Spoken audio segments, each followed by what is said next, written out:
This is a HeadGum podcast. Greetings, Nadpoles. It is I, the Breakfast Wizard, here to talk to you about Magic Spoon, the sacred artifact I use to cast my cereal-mancy spells. After years of... Oh, what's that? It turns out this is an ad for Magic Spoon the cereal, not my spellcasting focus. As such, I'm going to let Caldwell take over. Ta-ta!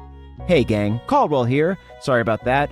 Real quick, here is what you need to know. Birthday cake flavor is back. That's right, this limited edition cereal was so popular that Magic Spoon brought it back, and now you can get it for yourself. For a limited time, Magic Spoon is offering a free box of birthday cake cereal with every purchase, including subscriptions. This cereal is normally $10, so this gift with purchase is a great deal. To take advantage of this offer, head to magicspoon.com/PawPawBDay to grab a custom bundle of cereal and get a free box of birthday cake and try the magic for yourself. Remember, this exclusive offer is only available to NADPOD listeners. So go to magicspoon.com/PawPawBDay to add a free box of birthday cake to any order. Magic Spoon is so confident in their product, it is backed with a 100% happiness guarantee. So if you don't like it for any reason, they will refund your money, no questions asked. Okay, the Breakfast Wizard is still loose in my house somewhere, so I have to go. Thanks for listening, and see you next time.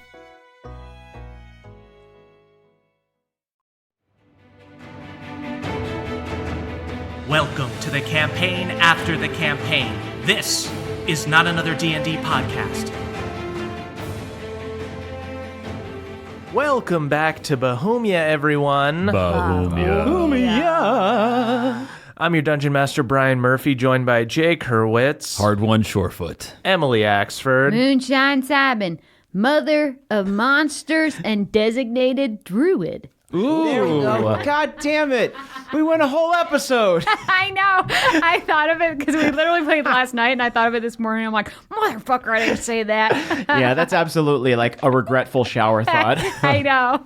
And, of course, Caldwell Tanner. Beverly Togold V, Casino Boyale. I like it. Very good. I like it. Luck could be a Beverly tonight. I'm going to rename the episode. What about Ocean's 11sies, right? Because you're a little halfling. That's also really very good. good. Man, you had a productive shower.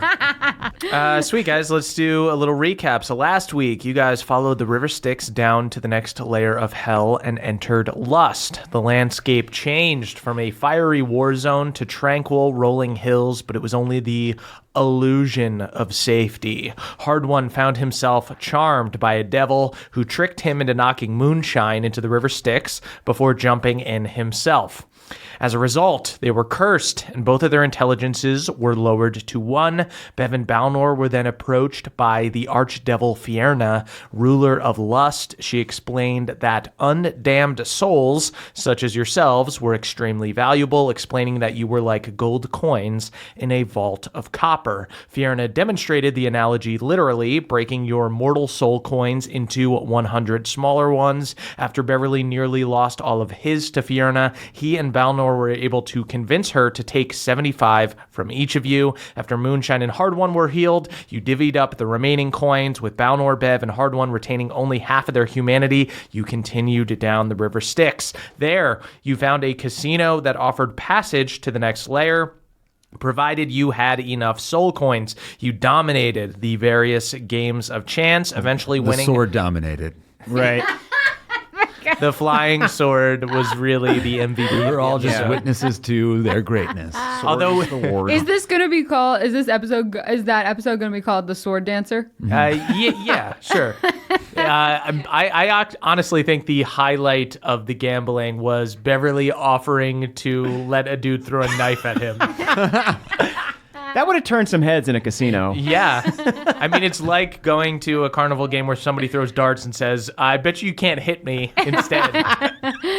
And it just works out. Oh, man, I earn $5 an hour. Don't make me do this. So you guys were able to win a large number of coins, enough to restore all of your souls to full, as well as to have enough extra to access the next layer of hell. You offered your extra soul coins to the bouncer at the elevator, who revealed herself to be the archdevil Fierna. In the end, she was able to get you to hand over 4 untainted mortals worth of soul coins. It just wasn't the way you thought it would be. And with that, you began descending to the next layer of hell. And that's where we are now. So I guess we're kind of 1 for 1 as far as the hell stakes go. You know, I gotta be honest. I think all of us felt in that first level like it was kind of rad. Mm-hmm. I think everyone I met in that honey trap casino, Yeah. I'd let them sink. For So sure. we can close hell at level 2. Can't we do that? I mean, we Should came we just in cut here. this elevator? Do people go up through here? We're sort of way. Oh, right. Yeah, we're still on it. You're not a devil anymore. Sorry, I got used to it. I got used to being a bad boy. You got a little bad boy streak. I can see it. So, Bev, according to your book, this next layer is reserved for those who have committed the sin of gluttony. The beings here are cursed with an endless hunger that can never be sated. Monsters here are on a never-ending feeding spree. It is said that the ground itself is cursed and will consume those who walk upon it.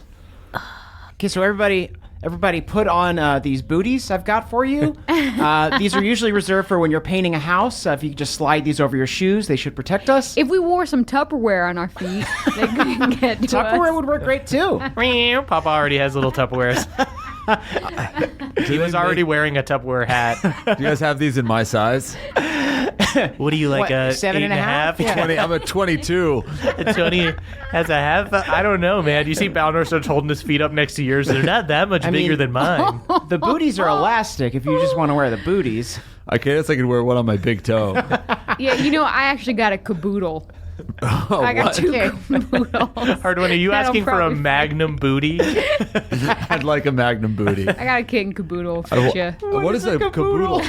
Caboodle is like when you're young and your mom gives you like a little. It's like a little. It's not little though. It's kind of big.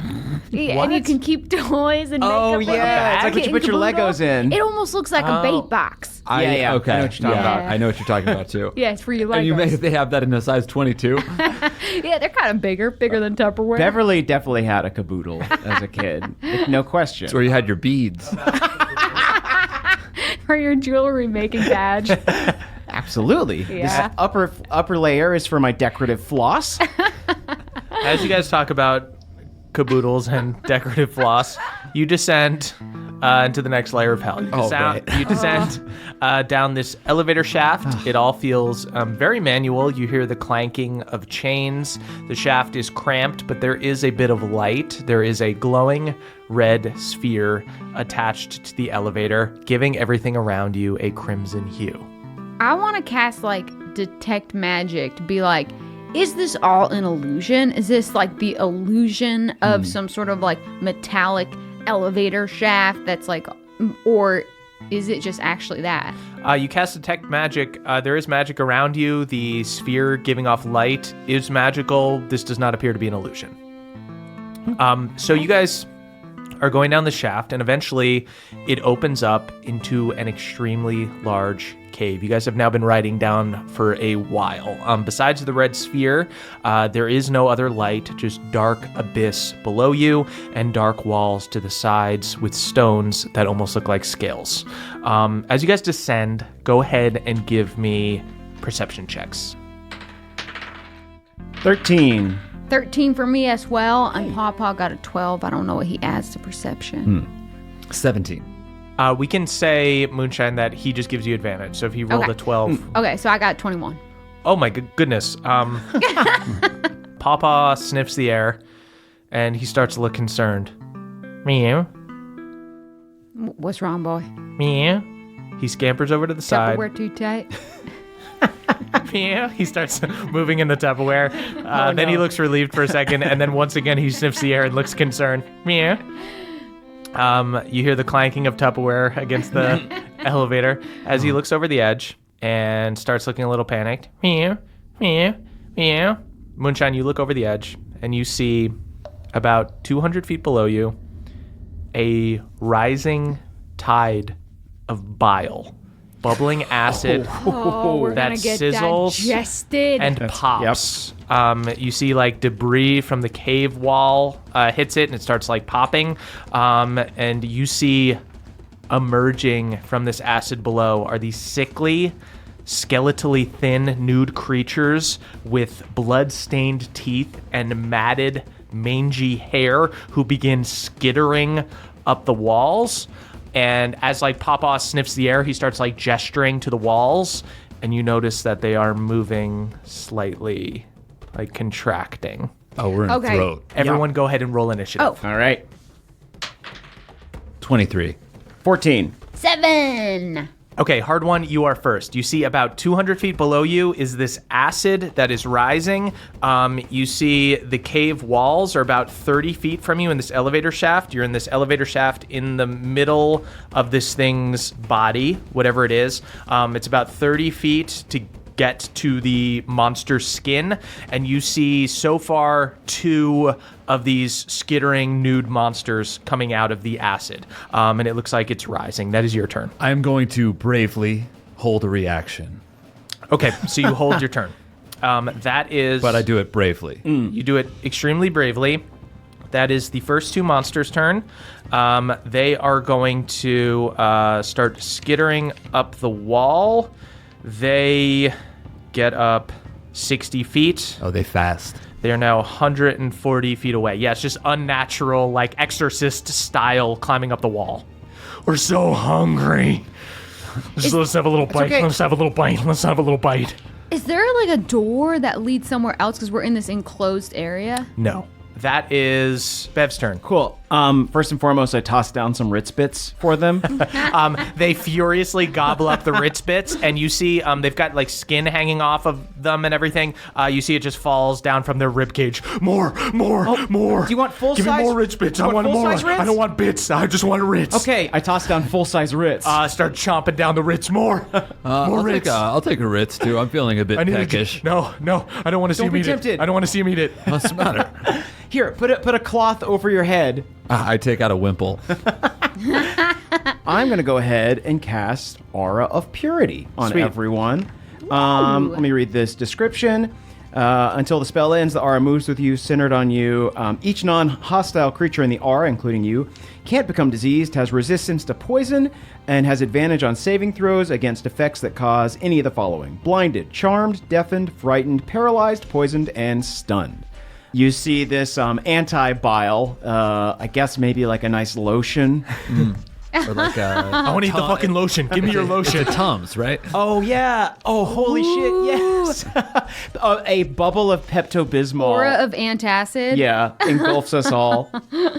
And that will be my turn. Sweet. Moonshine, that's your turn. I need to try to find an exit from this situation, even if it's through the water. Go ahead and, Moonshine, give me an insight check. Okay. 16. 16.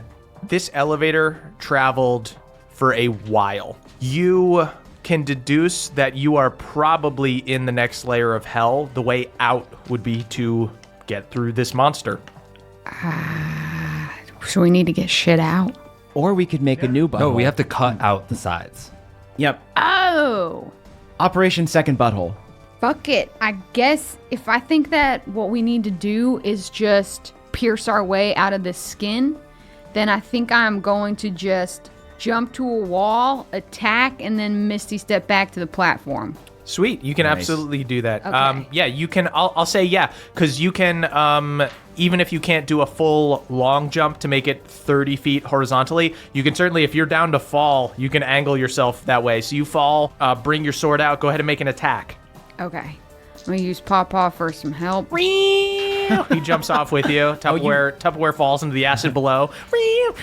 That's probably better. You're not going to get a lot of traction with those. Does a 24 hit? 24 does hit. I guess this is exploratory. We'll just see what happens. See how big of a gash we can make. 20.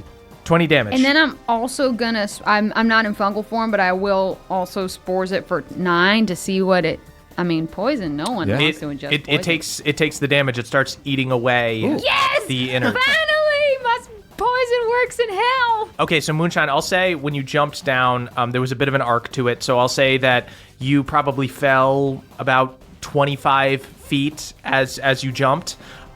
You see that particular area is now damaged, but if you were to attack a different part, it wouldn't be as concentrated. So you misty step back. Okay. But you guys see Moonshine has begun cutting through this I'm one gonna use my area. held reaction then and jump onto the same area and attack it with my axe. Sweet. Or your hammer? Or Oh yeah, my hammer. Okay, yeah. You can just do bludgeoning damage to it, just smash into it. Cool. I crit. Oh, wait nice. a second. No, I did. Don't worry. Is it I rolled a 19? 19. Okay. I crit on 19 You and 20. are cursed from that drink before. Yes. Let's all remember who is cursed. So Papa is cursed, Moonshine is cursed, and Hard One is cursed. Oh my god, that would have been really fucking Yeah. sad to beef real hard in the throat. Murph, you forgot to mention that Bev is blessed. Bev is blessed. Balnor's blessed. Vibe check. Bev is blessed. 31 damage. Nice. Woo. Okay, that's on the first attack. Ooh. 25 to hit on the second. Super hits. Yes. Yeah, you guys see Hard One jumps out, Devil May Care, stops himself on the side. Probably you pull out your hand axe and Oh, slow yeah, yourself dude. down as Yeah. you get there. I'm like Then ice pull out climbing on this Yeah, thing. then pull out the hammer Yeah. and start wailing on the damaged area. You feel this beast shake, and all of this like debris starts falling down from the elevator, starts shaking in the middle of the room. Dude, you look just like the guy from Vertical Limit right now. Except a little thicker, right? I don't know. 20 Probably just damage as slender. on the second attack. Nice. 18 to hit. Does hit. Hard 17 one. damage on the last. Nice. If there was ever a time to break down the wall, now is that time. Hope this guy didn't build them too thick. What do we do when we build a wall? That's right. We create an asshole in it. Hard One, I'm gonna An say asshole for only people you truly love to pass through. go ahead and do an athletics check to vertical limit. Ooh. Well, so that you can hang on. Otherwise, you're gonna fall. An empathetic asshole. 15. 15. Okay, you're able to hang on. You're able to stay Nice. on. I'll say there's enough of an indent in this thing's skin now that you're like just hanging on. Oh, sick. I guess Balnor. Actually, you know what? Balnor will do the same thing. He'll just start throwing javelins down at it. Balnor hits on both. 2 natural 17. There you go. Good job, Balnor. so close to my head, man. Yeah, watch out. Just duck out of the way a little bit there. Balnor does a total of 12 gotta be damage careful. to this thing. But this thing is thick. Ooh. Way to build the wall. Then on initiative 1, this acid is going to rise 1d100. Whoa. Let's see how high it gets. Dear. 20 feet. Ah. So it is still 180 feet away. That is back up to Hard One. Okay, I'm gonna keep on swinging my hammer at the gash. Whack the gash. Thwack the gash. 25 to hit, Super hits. It's just what we're good at. 20 damage. Nice.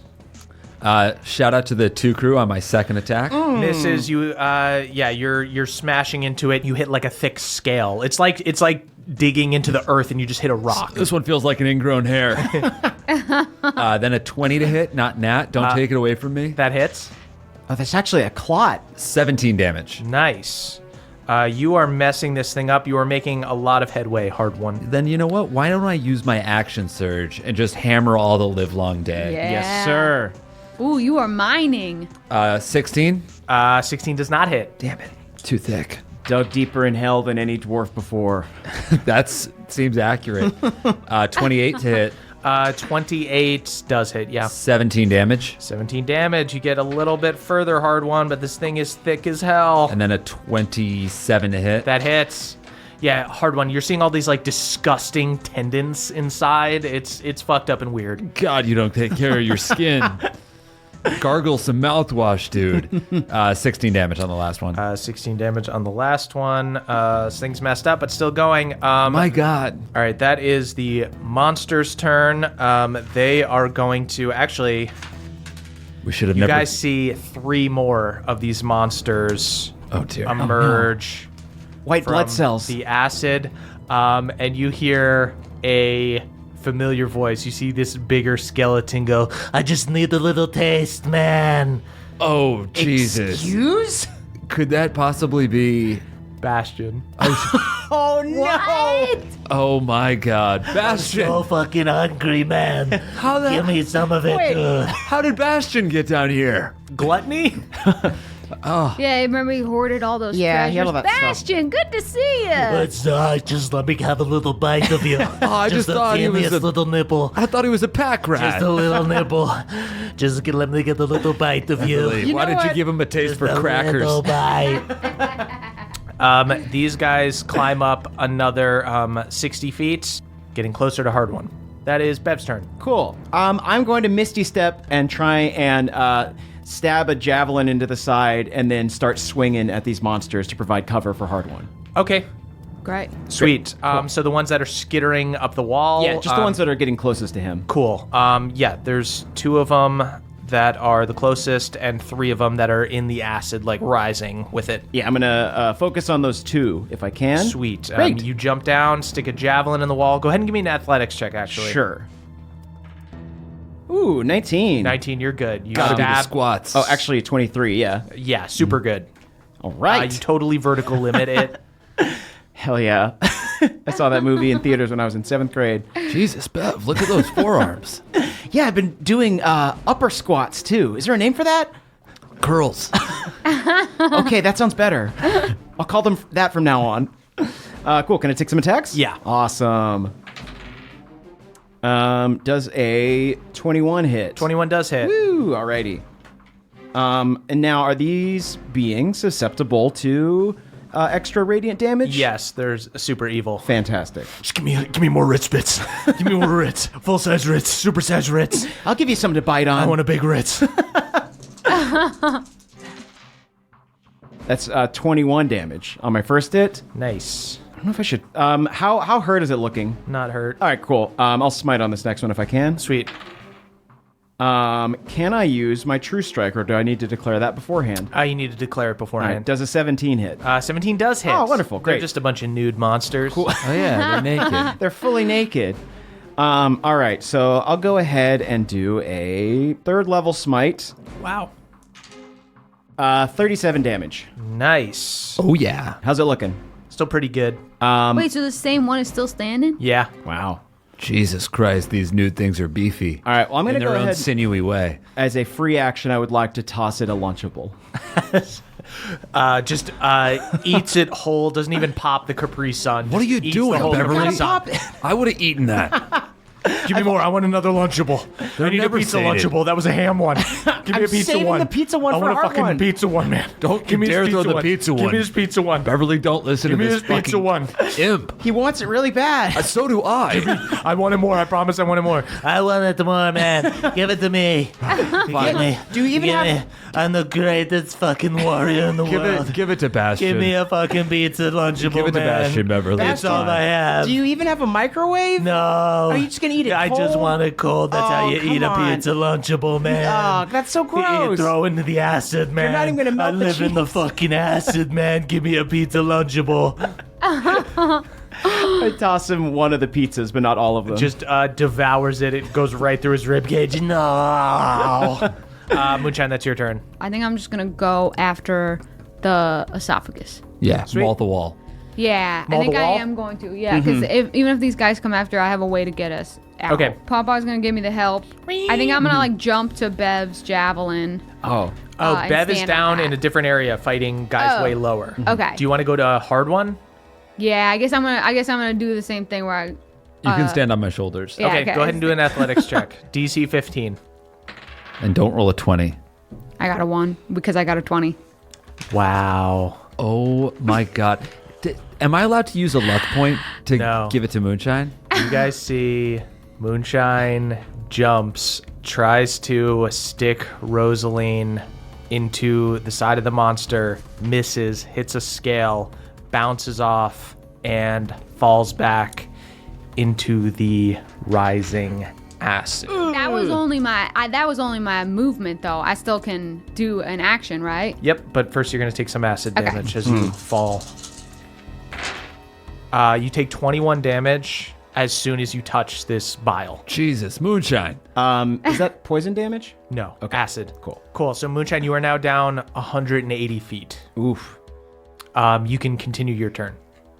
You see all these monsters around you, and Bastion goes, Just let me have a little bite of you. They're all around me? yeah. Is that no one's hurt though, right? No one's hurt. And there's 2 separate ones that Bev is fighting. This is a bad situation. You need to get out of here. There's 3 dudes in the acid. There's 2 guys fighting Beverly up on the wall, and you are now 180 feet down after having fallen. Motherfucker, this absolutely fucks me. All right, I guess I do investiture of wind. I now have a flying speed of 60 feet. Great. I Seems, sprout you're not fucked, fucking you're flying. wings. Yeah, you're not fucked at all. I guess I could have but I can't cast spells from wild shape, right? I can from symbiotic entity, but I can't Right. as an animal. Correct. All right, then. So ranged weapon attacks have a disadvantage on the attack roll, whatever. I'm Cool, just you're doing it to you're able to fucking fly. Yeah. So you fly 60 feet up. Okay. So Moonshine, you are at 120 feet. Whoa, didn't know you could do that. Oh, yeah, you did. Yeah, I've done it before. Cool.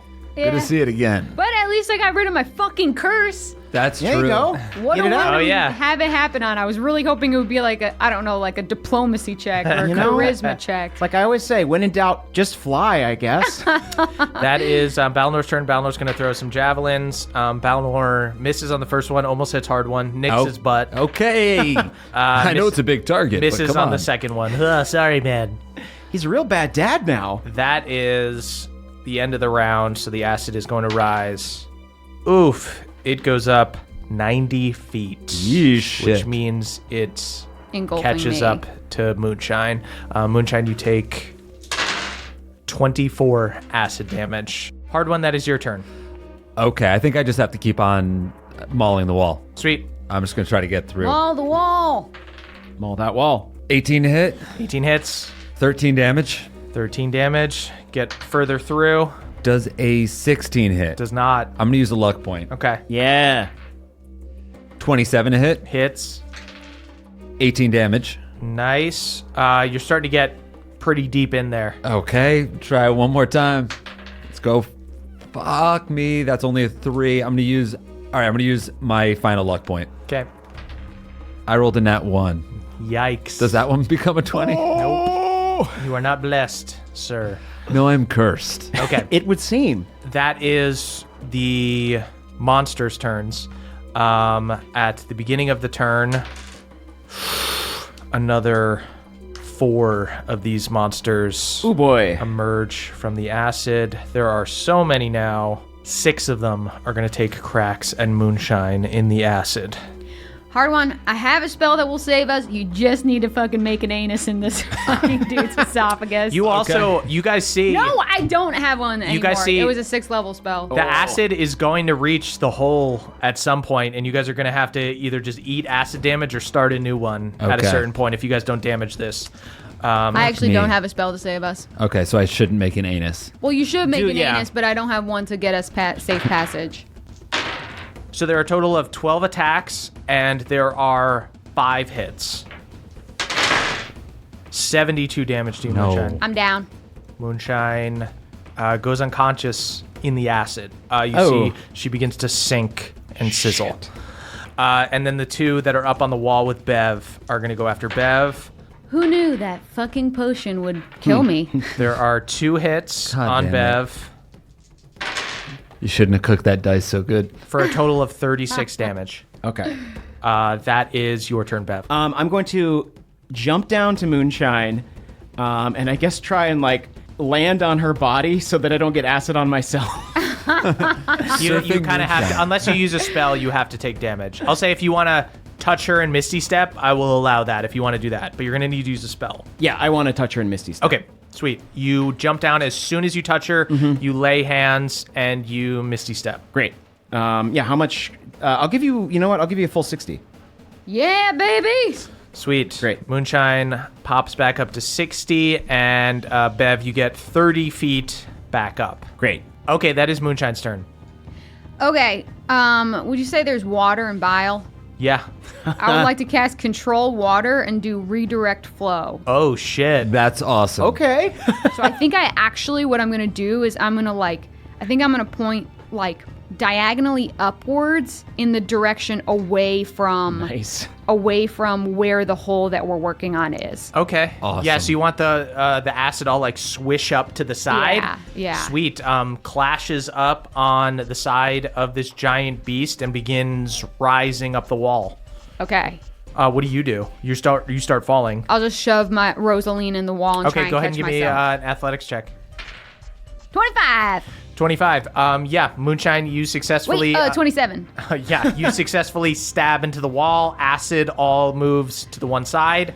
Yeah, I'm going to say that the monsters that are like deep below aren't going to rise anymore, but the ones that are still there are still going to attack on their turn. That is Balnor's turn. At this point, Balnor is going to jump down to try to help. Balnor gets a successful athletics check, gets up near the gash, starts taking sword attacks. Right here. That is 2 hits. There you go, Balnor. Yeah, trying my best. Better man. than throwing javelins at me. That is 19 damage from Balnor.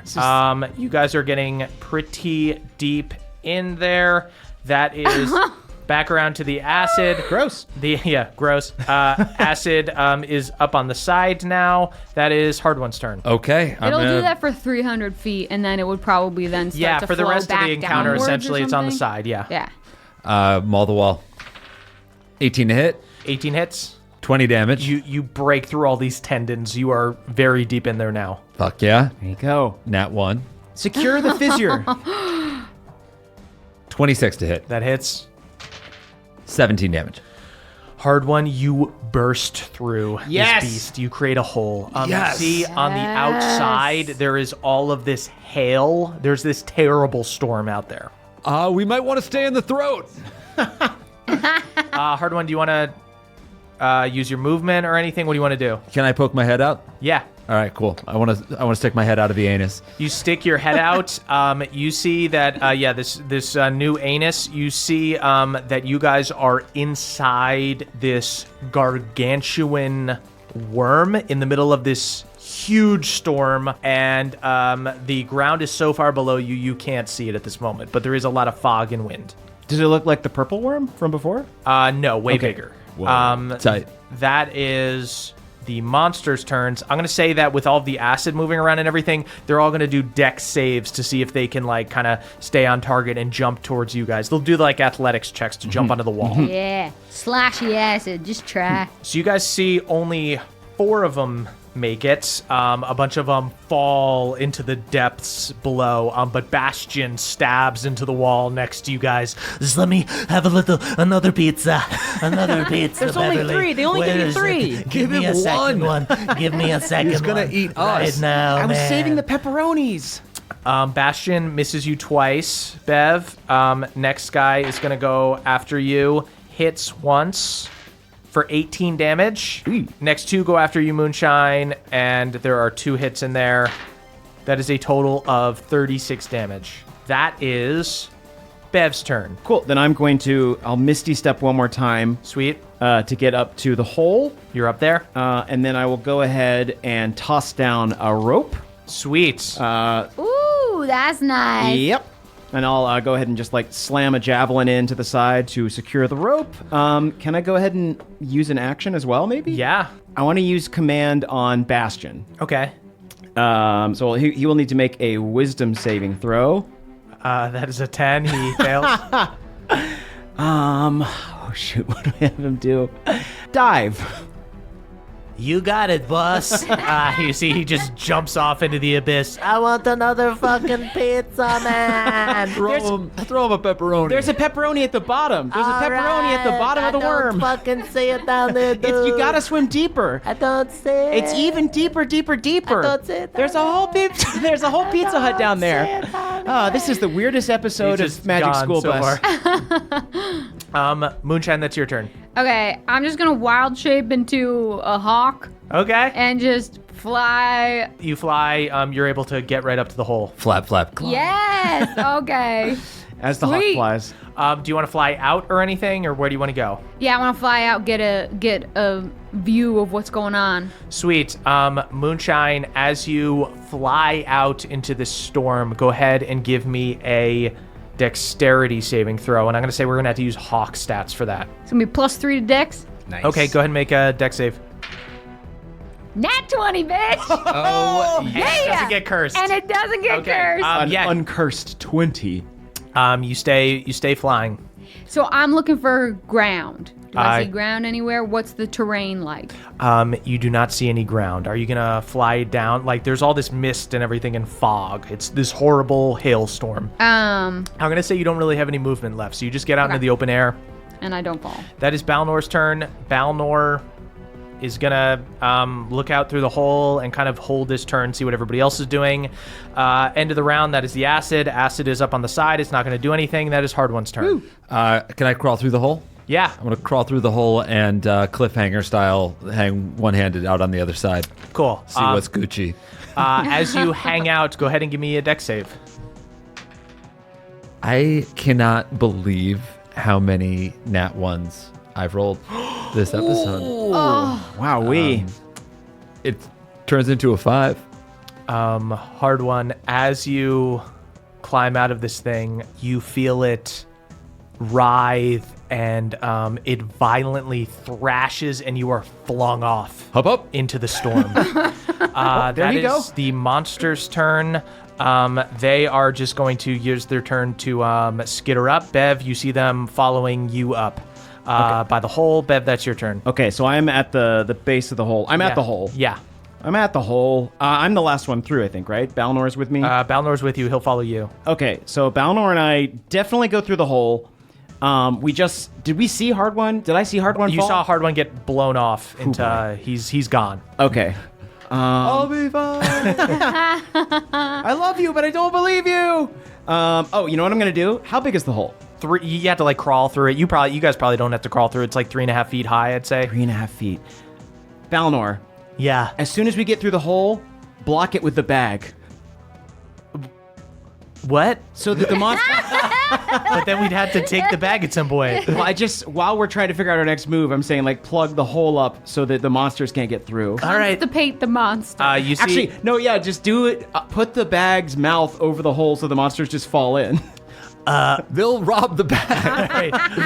They'll die from first. the wind. I'm sure we offloaded all our cursed armor. Balnor tries to climb out, and he's gonna do a dex save as he tries to prep the bag. That is a natural 3 for Okay. Balnor. You see Balnor blows off into the storm. All right, so Balnor's gone. Balnor's gone. He shouldn't have opened the bag. It was like a kite. You see one. Yeah, you see just like a cartoon character with a balloon flying up. Bev. He went parasailing You got by a parachute. accident. Use it as a parachute. But you do see one majestic hawk just gliding through the storm. Okay. Totally fine. Do I see them? Can I just climb out of the hole and like just try and get eyes on where they went? Yeah, go ahead and poke your head out. Go ahead and perception check with disadvantage. Okay. Unless you wanna, if you wanna poke your head out real far, you can do a regular one, but you're gonna need to do a dex save. I'll do it. This is like nightmare storm, like worse than anything on the material plane. A white squall. Yeah. But a red squall. Hard One just like jumped out, and there was just a tornado there.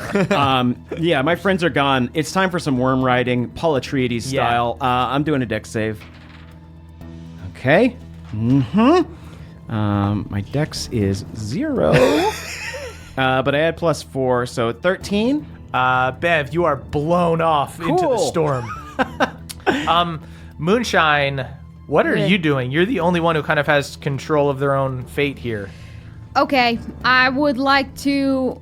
Do I perceive anyone falling? As a hawk, I have advantage on perception check. So that would just be Hawkeyes, a literally. regular check, because normally you would do them with disadvantage. You have beautiful So I Jeremy guess I'm Renner trying eyes. to say, like, do I see anyone?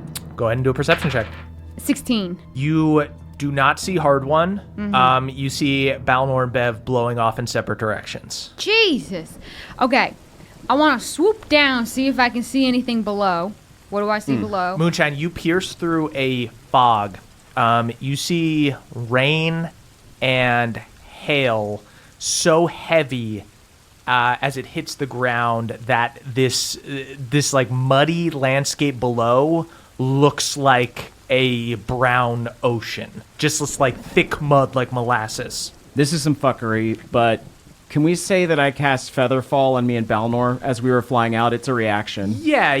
Okay. And I've got the ring. Can I cast a spell? What spell? I want to cast Water Walk. So I guess I'm coming out of Wild Shape to cast Water Walk on me and Bev and anyone else who's within 30 feet of us. Okay, it's just you two guys. Okay. So you guys, Moonshine, you fly over to Bev at the last second, turn back into Moonshine, cast Water Walk. Bev, you and Moonshine land on this ground here, and you feel it like quicksand start to pull you down, but not like quicksand is one of the things that you can walk. This spell grants the ability to move across any liquid surface such as water, acid, mud, snow, quicksand, or lava. It does not pull you all the way down. You just feel your feet sink in. Okay. You feel that there is a strange viscosity to the ground here. Meanwhile, Hard One, you are falling at the mercy of the wind. You fall through the air. Luckily, you have the Ring of Featherfall. You see... Lucky me. Lucky you. You see the ground coming up at you. You see that there is movement to it just because there's so much water hitting it and such thick mud. And when you crash into it, it feels like you're hitting water, but you immediately are engulfed in some kind of thick gunk, and you begin sinking, and then everything goes black. Oh, dear. Ooh. Can I yell really loud so they hear where I'm coming from? You start to yell, and your mouth starts to get filled with whatever this shit is. Moonshine and Bev, you guys are in this strange layer of hell. Like Bev's book says, the ground literally wants to eat you. And you see this giant worm thrashing. No sign of Hard One or Balnor. Balnor! Hard One!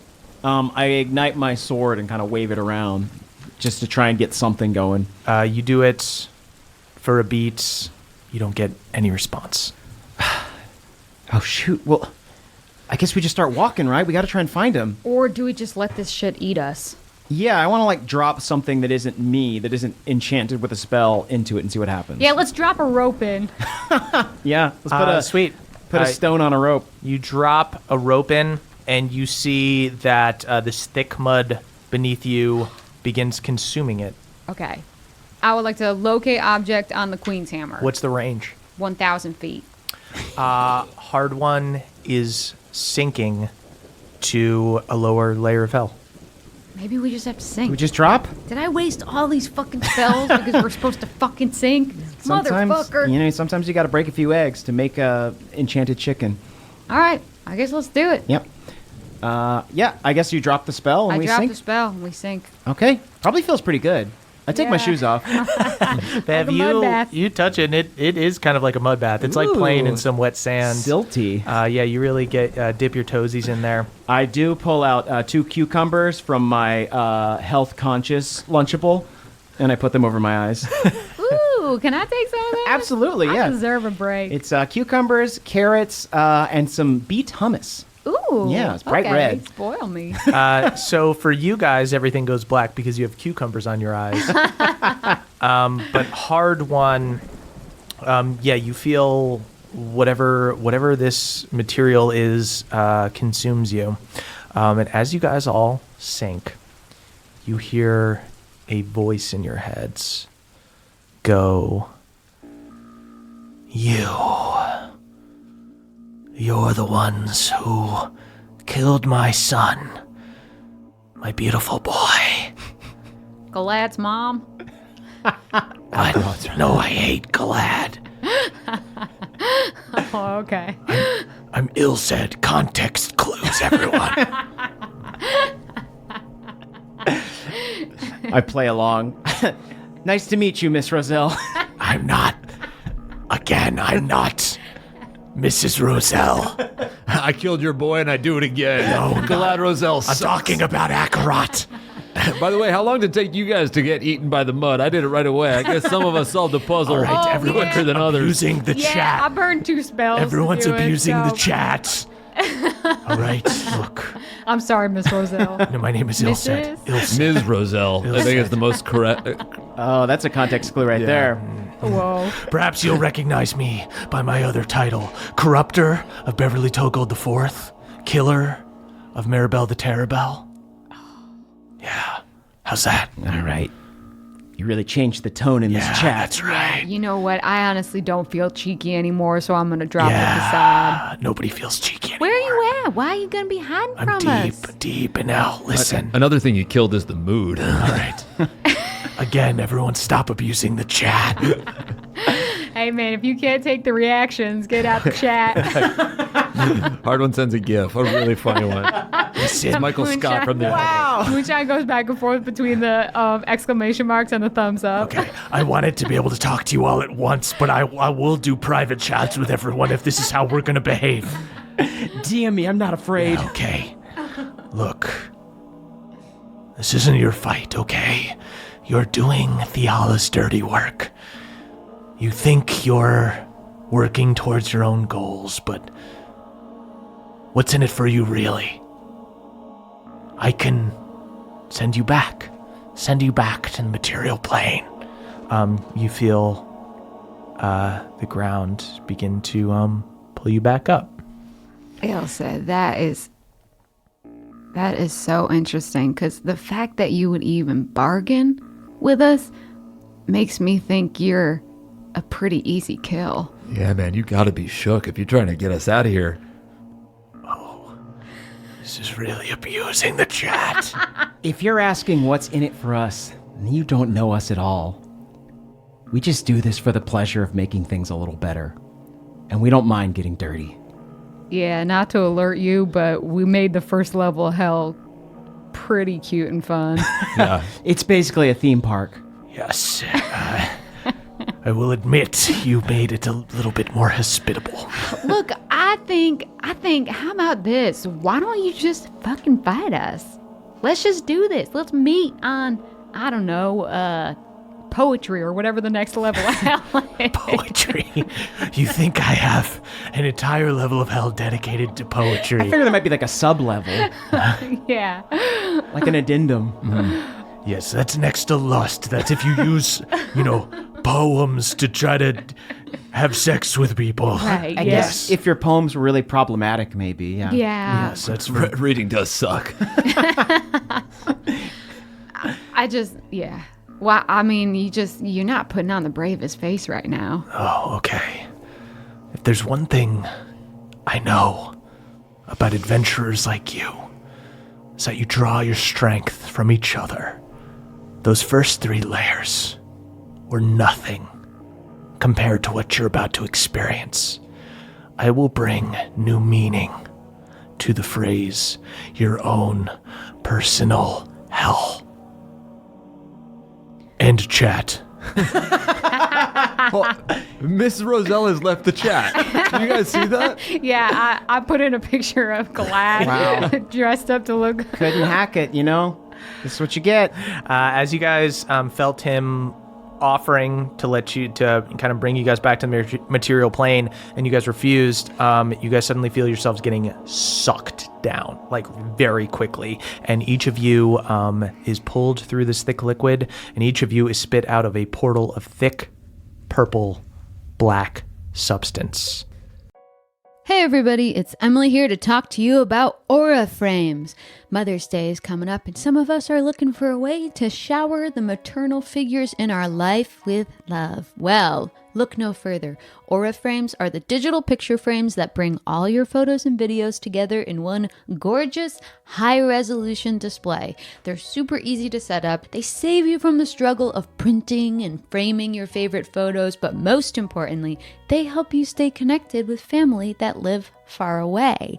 That's because you can kind of preload a bunch of pictures onto the frame, but you also get to keep adding pictures, and you can invite the rest of your family to add pictures. The gifts you make mean the most, so this year, turn your family's past into the perfect Mother's Day present with a connected frame from Aura. Right now, Aura has a great deal for Mother's Day. Listeners can visit auraframes.com/papa to get up to $30 off on their best-selling frames. That's auraframes.com/PAWPAW. Plus, listeners can get free shipping with code PAWPAW at checkout. This deal ends on Mother's Day, May 14th, so don't wait.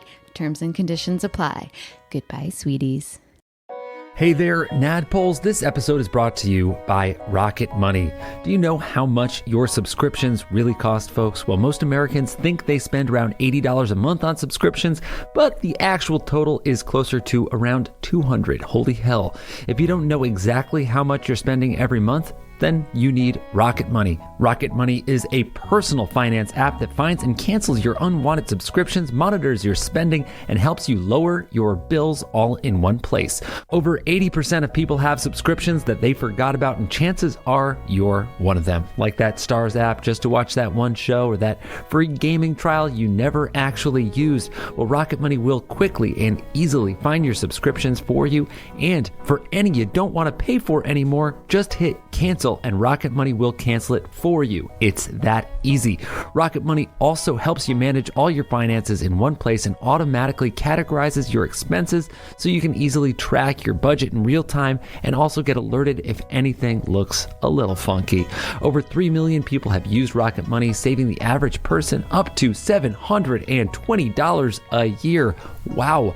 So stop throwing your money away, cancel unwanted subscriptions, and manage your expenses the easy way by going to rocketmoney.com/pawpaw. That is rocketmoney.com/pawpaw. One more time for you, rocketmoney.com/pawpaw. Thank you. So we're going to start with our friend Hard One Shorefoot. What could you possibly say that would bother me? Hard One, you are spit out of this portal. You land in a giant cavern full of gold and riches. Treasure chests full of expensive ornamental weapons, jewelry, gems. The entire floor is covered in gold pieces. You feel your feet sink into the gold. You cannot feel the floor below you. Just more and more coins. You couldn't possibly reach the bottom. You would think you were in heaven, if not for the rest of your surroundings. Above you is the ceiling of a hellish cave with long, jagged stalactites hanging. All around you, thousands of people, hands bloody and broken from just clawing at the metal of these coins in an endless cycle. They're all looking for something that they can't find. You hear, different shouts like, "Where's my ring? Where's the crown? That is my crown. It belongs to me. It belongs to my family." But one voice booms above them all. You hear, "The Bronzebeard King's hammer. It's here.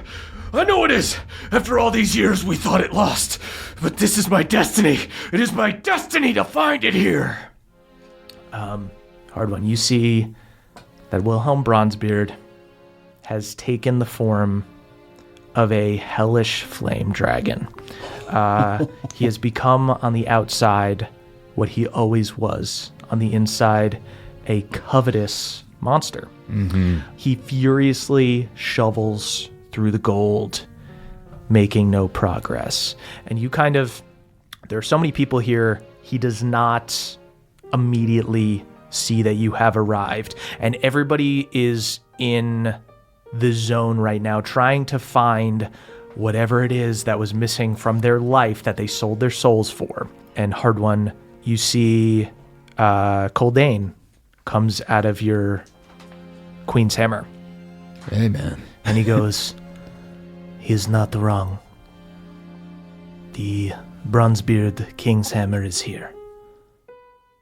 I can sense it. I don't know if Wilhelm can actually sense it or not, but it is here. It has driven him mad, but he's looking in the wrong place. Do you sense it here?" I shut my eyes and try to sense it. Go ahead and give me a religion check. You're going to get, while holding the Queen's Hammer, you have proficiency in religion, and you can use Coldane's wisdom. So you have, it'll be a +10 religion check. Okay. Then that'll be a 23. You look up. Everybody's focused on this giant hoard of treasure below. You look to a large stalactite hanging about 60 feet above the floor of the cave, and you just sense power coming from inside it. And Coldane goes, "Rich man, always digging into pockets, trying to find the answer, but dwarves know it's in the rocks. And hard one, as you feel yourself called to the Bronzebeard King's Hammer, you have a flashback. Hard one, you are 6 years old. You are at the dwarfenage. It has not been easy. You have been teased for your height, for your lack of ability to grow facial hair by age 6. It's kind of a shame. You should be able to have a mustache. You haven't been able to pack on as much mass as some of these other dwarves. God knows I'm trying. But today is a special day. King Grimthor McGannis is visiting the dwarfenage, and everyone is on their best behavior, including the adult attendants who often look the other way when you're being picked on. You see McGannis is surrounded by his King's Guard, and he's addressing all the kids, and he's in the middle of the speech, and he goes, "You might call this a dwarfenage, but there are no true dwarfins in Iron Deep. We are all part of the same family. We are all dwarves." And some of the kids next to you start laughing. And one of them yells out, "I guess that means Hard One still doesn't have a family, huh?" You see a bunch of the kids laugh. And you even see a few of the guards snicker. But then King McGannis kind of looks thoughtful. And he looks out into the crowd, out at you, Hard One. And he goes, "You, boy. Hard One, is it? Yes, sir. You live here in the dwarfenage. Yes, sir. How would you like to hold the King's Hammer, boy?" Okay. You see there is a hush across the room as King McGannis walks over to you and pulls his King's Hammer from his side. You never imagined that this moment could happen. You know, this is the most legendary weapon of the dwarves, and all of your life these other kids said that you couldn't have it. They wouldn't even let you play with it when they would make play ones. And he hands you this warhammer, just this intricate design, beautiful yet powerful. It's radiating holy energy. And he goes, "Go on, you can hold it." Okay. You take it in your hand, and it feels heavy for a moment. And Hard One, you are very self-conscious, especially as a little 6-year-old. So you really try to put on a brave face. And it's heavy for a second, but then you feel the holy energy flow through you, and it feels right, and it feels light in your hands. And McGannis laughs, and he tussles your hair, and he goes, "Looks like a dwarf to me." Yes, sir. You see he takes the hammer back, and you see he's joined by his other guards and various attendants, and he leaves. But then you see the other dwarves, these kids, seething with jealousy, and the attendants look the other way as a big one pushes you down, and a bunch of them pounce on you and just start pounding on you. Do you get to roll initiative now? Solid memory. Good times, good times. Moonshine, you arrive in a forest full of rotted trees, dead plants, and a thick fog. The smell of death hangs in the air. You haven't seen this level of decay since Crickrot. You look around and see deathly, poisonous mushrooms pumping spores into the air, creating a dizzying mist. And you see carved into one of the trees is the phrase, "Maribel lives." And you hear a voice go, "Pretender. Pretender." Maribel? On the ground, you see a writhing myconid, this little mushroom being all rotted and diseased. It looks like he can't stand up. He's like seething. And he goes, "No, Maribel is dead. The one who claims to be Maribel is a pretender." Who are you talking about? Her spores. They came together and formed a new being. They think they are Mother Maribel, but they're pretenders. Did they take your life? They cut me off from their network. I was a part of Mother that was buried deeply. I didn't want to hurt the crick. They want to hurt the crick. God bless you. You are welcome into my network. A rapport spores him. You see his eyes go wide, and he starts tearing up, and he goes, "I thought I was going to die here."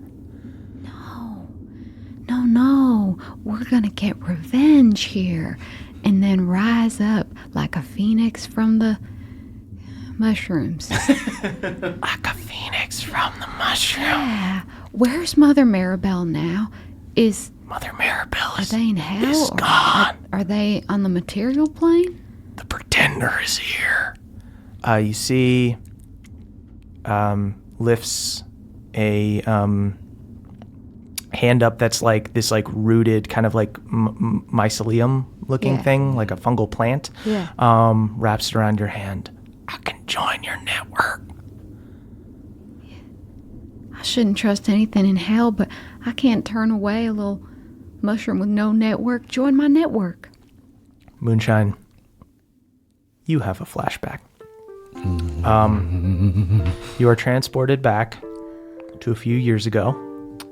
You've just gotten back from a walk in the living wood. You just had a nice chat with Joe and some chipper monks. You took a little nap by the crick, and you're on your way back to your stump to make dinner when you hear Meemaw yelling from inside her stump. "Ow, damn it, come on!" Meemaw! Yeah! Moonshine, would you get in here and help me out? Chippermunk done bit you? Oh, it's worse than that. Okay, yeah, come on, I'm coming in. Moonshine, you enter. You see that Meemaw's stump has been torn asunder.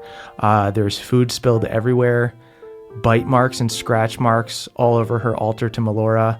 You see her chasing around a tiny possum as he scrambles around, biting everything. I have cast Dominate Beast on this little rodent. I've used every spell, every skill I have. He is biting at Mawmaw's nipples. I had to give her a break. And you just see this little possum. Meemaw, don't you see the flaw? You're casting spells on him. You can't have a reciprocal relationship if you're going to cast spells on him. I go to him with my hands in the air like I'm not going to cast any spells.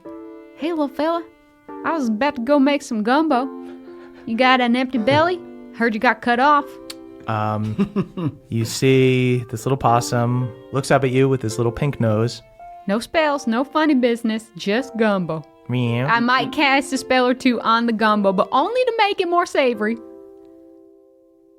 Meow. You see this little possum crawls up into your bib and instantly falls asleep. What a fighting spirit. It tuckered him out. You see Meemaw just shakes her head and laughs, and she goes, "I swear, Moonshine, there's something about you. Things that don't belong just find a way of belonging when you're around." Meemaw, that's very, very nice, but I think I just make a great gumbo. Papa shits in your bib.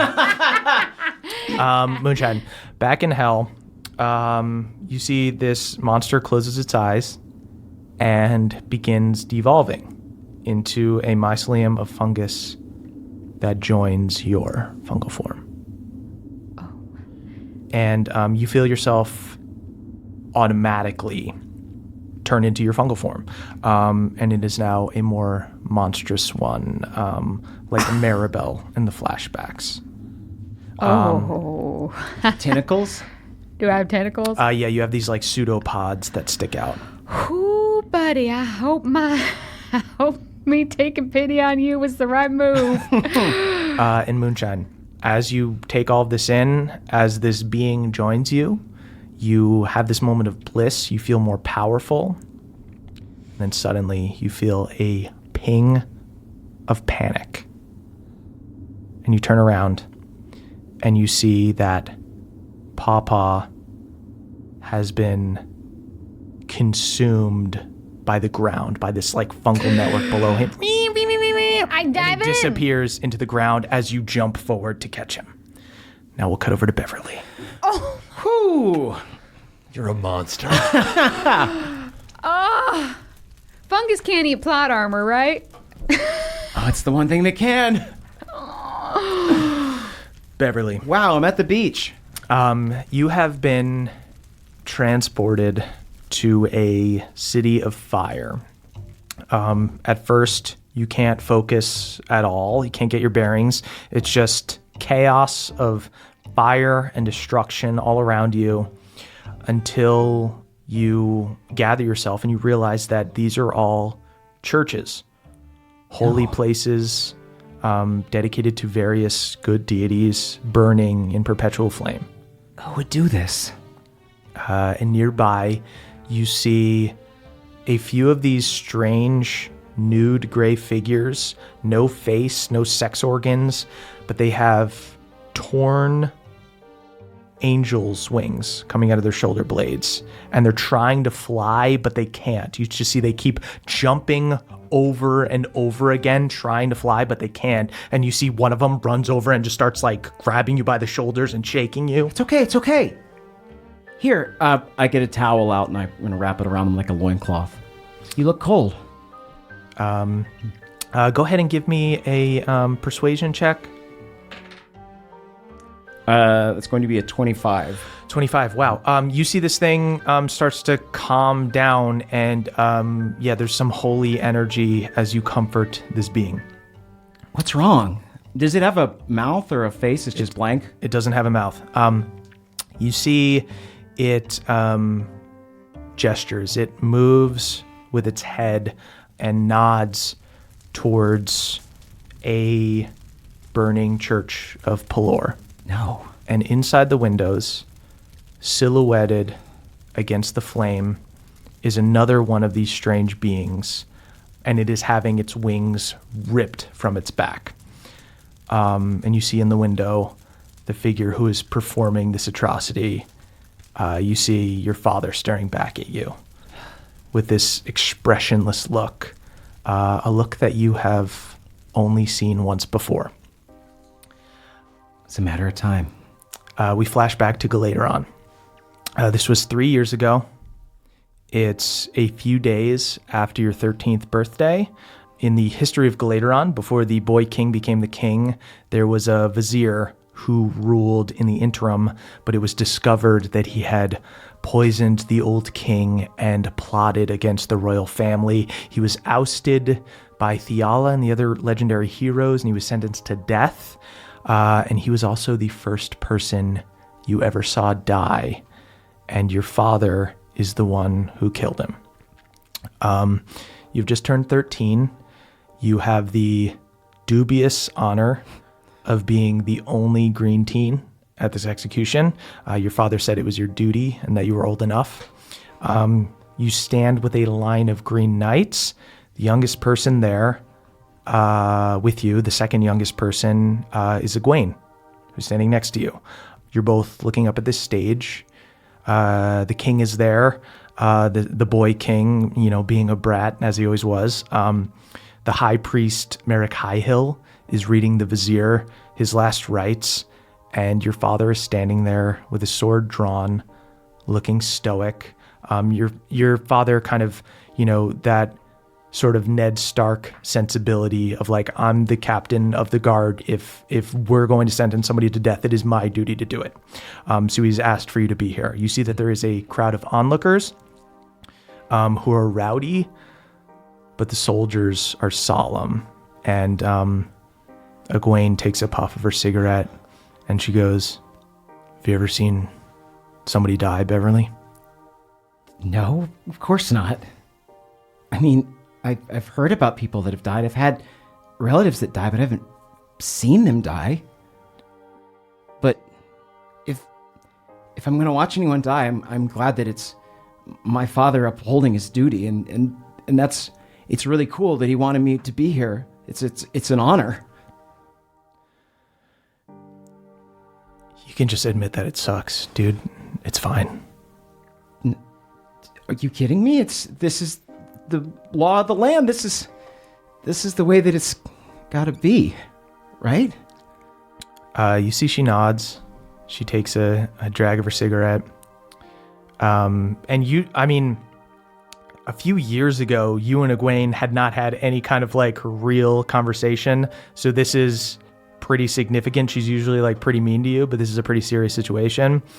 And she goes, yeah, I've had to come to a few of these. The first one was scary, and then I got kind of used to them, and then my parents died, and then they got scary again. I'll never get used to this. I promise. She sighs, and she goes, but you know, he poisoned the king, and if somebody did that to my parents, to the realm that they fought for, I don't think that's forgivable. At first, when I first saw all this stuff happening, I thought that they were hypocrites talking about Puller's mercy and all that when we would do this, but I realized there are monsters out there, Bev, and sometimes the greatest mercy is to take them away from us.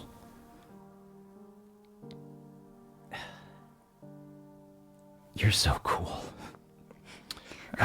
She goes, I know. She puffs her cigarette. You see Merrick Highhill finishes the last rites. The vizier extends his neck. Your father swings the blade.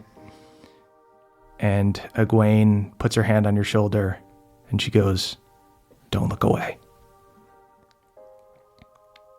I want to, with all my heart. But I grab her hand back and I watch the blade fall. She holds your hand. You see the vizier's head is severed from his neck and rolls forward. There is a roar from the crowd, but the soldiers stay quiet. Some of them say a quiet prayer. And you see up on the stage, your father turns to you. And at first, he looks empathetic or even like ashamed, but he kind of hardens and hides his emotion. Just this sense of duty, this thing that he had to do that he doesn't want to do. And then you're back in hell, and you see this devil looking back at you with the same look. I walk into his line of vision, and I do what I did that day. I hold up the green teen salute, and I look at him with a mixture of hate and love. You see, completely emotionless, he finishes ripping the angel's wings off, throws them to the side, shakes his head, and goes, you shouldn't have come here, Bev. You know I had to, Dad. You know I had to try. Even if things have to end a certain way, I have to try to prevent them from reaching that point. You always have to try. Always. My deal with the 9 Hells said I wouldn't have to hurt you in the Feywild. But if you try to get deeper into Hell, Bev, I'm gonna have to stop you. Just tell me how to fix this. Just tell me. The further down we go, the more complex it gets. You see he was, like silhouetted against a window. He punches through the window. It shatters. You see, as soon as it hits the air, fire starts blowing out from behind him. You see he's got like this blackened steel armor and this like crusader's helm. You can still see his eyes. He rips his helm off and he goes, "I'll tell you what to do, Bev. You turn around and you face Theala, the one who took our home from us. Pick a side, Beverly."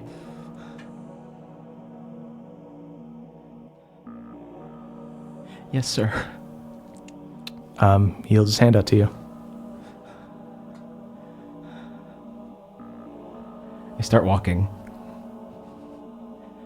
And as I'm walking, I try to reach out to the spores. I try to reach out to the amulet. I just try to reach out to anything that isn't this duty that I've always felt deep down. What would you like to reach out to? Who or what would you like to reach out to? I would like to use the lesson I've learned from Pelor to basically use Pelor as my satellite to bounce into my fungal network of friends. Great. Go ahead and make a religion check, and we'll see if you'll be able to, between this religion check and Moonshine's newly formed fungal powers, we'll let you roll with advantage.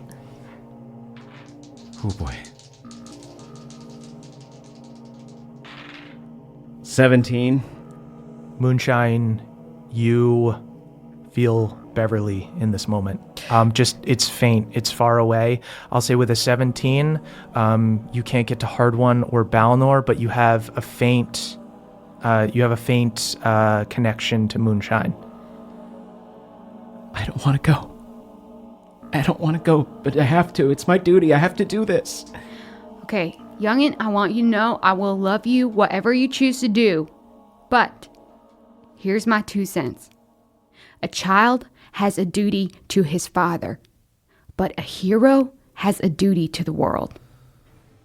Now, I've got my opinion of what you are, but it's time for you to decide. Where would I be without the wisdom of the crick? Where would I be without Pelor's life? Deeper in hell than we already are, that's for sure. That's for sure. I nod to myself. I stop walking. Dad, all I want is for you to be proud of me and to be happy.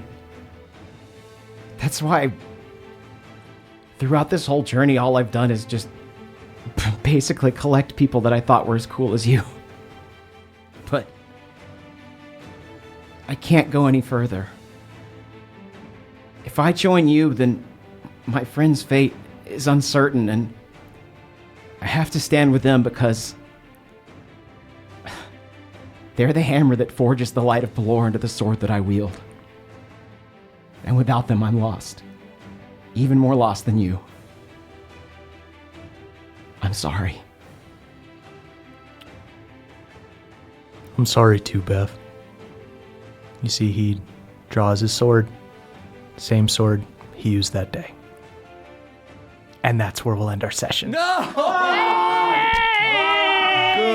Lord. Good Lord. You killed me, Murphy! I have to take a bath. I need to go on a long walk, man. Sweet pea. You ruined my night, Brian. Oh, I'm excited for these. I'm excited for these 1v1s. Oh my God. good Lord. My good Lord. This is going to be quite a short rest. Save it all for the short rest. I have many roses to give. If you guys don't know about roses. We'll talk more about this on the short rest. I love the reaching out to the friends and the thin fungal network. Yeah. If I mean, I'll say it right now, but you'll hear more on the short rest. If I had rolled worse on the religion check, I don't think I could have done it. I think I would have had to have gone. Yeah. But more on that later. Jesus. Very fun.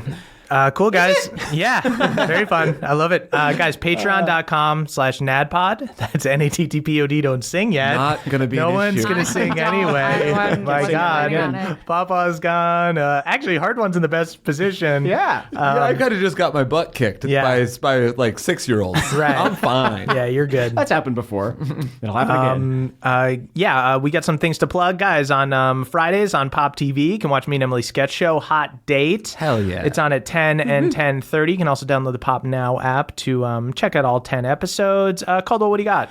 Ooh, coming up in November 16th. That's right. It's Big City Greens, season 2. What is that wacky family of farmers going to get up to? What's Tilly gonna do next? What is Tilly going to do next? You're going to have to tune in to find out. All I can tell you is that a lot of denizens of Big City are going to be very mad at them. Ooh. Jake, what do you got? Check out my family businesses. Yeah. My mom sells cookies. My sister sells beard oil. My dad has a tax firm. Hey, I pay taxes. That's where you got to go. Brenner Saltzman and Wallman, everybody. What else? My aunt works at the Yale Art Gallery. Go visit. That's lovely. That's rad. Yeah, it is kind of cool. That's a cool job, man. Susie's Your the dad should coolest. change the tax service to Brother Sister Tax Co. Oh, that's a good idea. Yeah, I'll just talk to Brother him about Sister that. Oils Tax Co. Yeah. He does do our taxes. Consolidated all under one umbrella, I think. Sweet, guys, and follow us on Twitter. @CHMurph is me, @Caldy is Caldwell, @EAxford is Emily, and @Jake Hurwitz is Jake. And you can tweet about the show using #NADPOD. That's NADDPOD. We are the youth of the nation. We are the youth of the nation.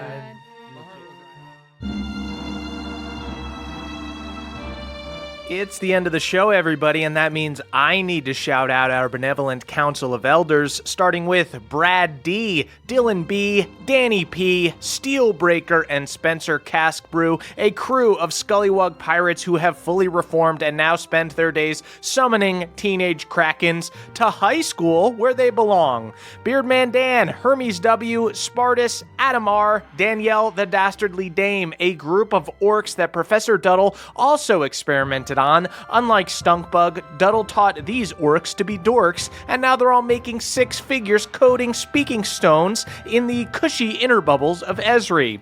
Then we've got Haldor Frostback, Multifor, Jordan DJ, Jeffrey S, and Cutter W, a pack of Frostwind gnolls who have stopped following Yanoba and begun worshipping an even bigger, even hungrier entity known only as Gearfield.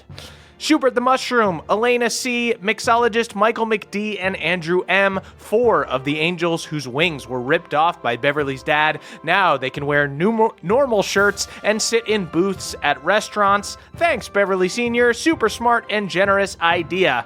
Then we've got Victor T., a.k.a. Balnor's Boy, Justin I., Jacob C., and Elena M., 4 of the Spores in Moonshine's new and improved fungal network. These Spores' main job is to remind her to spores them for 18, and they're doing a kick-ass job. Mick Pucks, Earl and Kathleen L., Jibe G., and Jostrich, 4 other demons that were on Ilsed's text chain with the band of boobs. They didn't respond in the chat because they were all too busy screen capping pics of Ilsed getting owned to post online later. Daniel R., Destin C., and Devin B., the 3 dwarven blacksmiths who created the King's Hammers, currently kicking themselves for not including a tiny hot tub somewhere in the designs. Sergio Salazar, Solomon Sacarius de Sequani, Michael L., and Sam H., a squad of chosen guards who drank so much milk they ended up in gluttony. Fortunately for them, the giant hell worm is super lactose intolerant. Then we've got Trele the Crayfay, Aaron G., Alucard, and Jory S., a crew of legit satyrs and trisses who just wanted to chill with the band of boobs in hell. It's a shame they wouldn't stop their boat. These guys had tickets to Faychella. Baby Doc, Adam H., Ryan, and Troy McSee, the other 4 drummers in Pendergreen's new metal band Rat Nuts, a band with 5 drummers, no guitar, no bass, but there is a screamer and 3 singers. Big Buck, Richard X Machina, Cannibalistic Cthulhu, and Sam L., a crew of chill devils who hang out on the hidden 10th level of hell, which is just an endless ultimate frisbee course. Mavris is feverishly researching how to get there to join them. Dom R., Josh S., Blitzkrieg, Dimitri, and Caleb Storm, 4 of the lost souls from the Bronze Bastard battle who ended up having to stay in the 9 hells for their heinous crimes. Their crime? Shaking up Balnor's Bud Heavy and ruining one of his Periwinkle Life is Good crew neck sweatshirts. How dare you? Nicholas C., Mike H., Matthew E., and Samuel B., a squad of monsters in the gluttony beast's belly. Unlike their hungry brethren, these ones are just a bit peckish. They could eat, though. Tilford G., Colton B., and Gage M., the only 3-person squad in the Glade Home Wizard Tournament. They were eliminated first, but still, wow, that's a small team. Great effort, guys. Aaron C., Bohemia's Fiercest, Ellen D., TJM the Gnome Barbarian, and Trast the Traveler, a crew of Charcane dealers who have a real hard time making money because it's tough to outwit a devil. You gotta bring that stuff to Bohemia, gang. Plenty of boobs there. Anime Intellect, Zolo Dolo, Larissa J., Dylan CM the Wannabe DM, and Kelvin Noodles, a friend group who rolled deep to the Honey Trap Casino wearing matching suits, top hats, and canes. They ended up meeting up with the Flying Sword after his battles, and man, can that guy drink. Just a crazy, great night with great pals. B-Money, Jay, Heartless Master, and CC Lulu, the morning zoo crew that backs up Balnor on his famed radio show, Bagging It with Balnor. They love to prank call Renee's and play the Turbo Timmy Tuna song when he asks for their neck sizes. It's a great bit. Paul B., Barnesinator, Eric G., and Zach C., a group of Dwarger construction workers who have had to work overtime to repair all of the damage the Band of Boobs did with their drill car. Luckily, they're union, and they're going to get a lot of mithril for this. Joshua C., Aiden R., Ellie K., and Luke H., a hyper-religious chosen dance crew that will serve you with sick headspins while serving Theala. Their motto is, praise the goddess, drink milk, dance like she is watching. I'm Hopeless, Timmy R., Alex M., and Aaron R.S., a crew of devilish minions hiding around the corner, waiting to attack Beverly, but feeling awkward about interjecting in the whole father versus son thing. They're just going to kind of lay low until it feels appropriate. Lucas B., Ruben A., Jordan L., Laura S., and Jay Parker, a crew of rotten mushroom people who are just waiting to pounce on the little mushroom guy that Moonshine saved. There's nothing this sick mushroom crew loves more than ganging up on a lonely shroom dude and kicking his ass. Have a heart, guys.